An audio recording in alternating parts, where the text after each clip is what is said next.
Wellington Zoo residents seemed unfazed by this afternoon's quake. Among the newest arrivals there are a litter of 7 capybara pups. Now, if you didn't already know, capybara are the world's biggest rodents. We're talking big here, up to 60 kilos worth.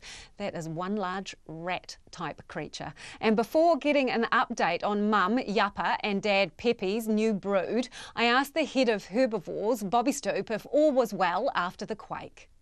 Yeah, we felt a bit of a tremor here. Our response team has been around the zoo checking, that everything's intact, and so far there doesn't seem to be any damage that anyone's reported, which is all very good. So does it spook the animals, or what kind of reaction did you get from them? I popped down to see the capybara about 5 minutes afterwards, and all the youngsters were all asleep. The adults didn't seem too stressed. They were just having a bit of a munch on some food, so I don't think they were too bothered by it, to be honest. Oh, it sounds like they might have snoozed through the whole thing. Yeah. How are the pups doing? Yeah, they're doing really well. We're very happy, being this far through, still having all 7 doing really, really well. They're getting stuck into good amounts of solid food now, as well as drinking from Mum, which is really good to see. They're very precocial species, which means they just get stuck into solid food.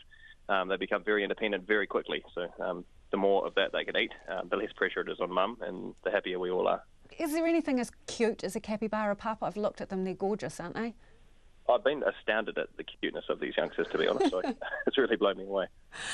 Now, Dad is Pepe, isn't that right? Pepe? That's right, yes. Now, I understand that Pepe and Yappa, the mum, that they got together through like a zoo matchmaking service. Is that right?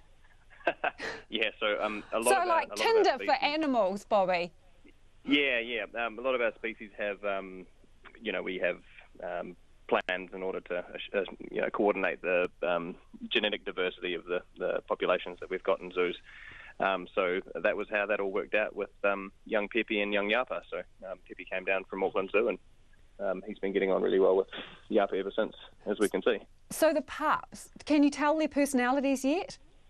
It's a little bit early to tell that for sure, because they're all sticking together in quite a sort of a tight-knit group. But in saying that, we are getting some that are proving to be more adventurous than others, some that are proving to be a little bit more, shy and timid than others. So there's quite a variation in size as well. We've got some really, really big little units and some much more sort of slight ones. But certainly they're all looking very bright and full of life, which is brilliant. Hey, given that it's such a big litter, and I understand that's quite unusual, they're all kind of, they're redheads, aren't they, Bobby? These babies, they're kind of... Yeah. Yeah. What, do you reckon one of them might be a Harry? I don't know about that yet. We until we've determined any genders, we'll hold off any names at this stage. And so, how do you come up with the names? It'll just depend on how we go from that.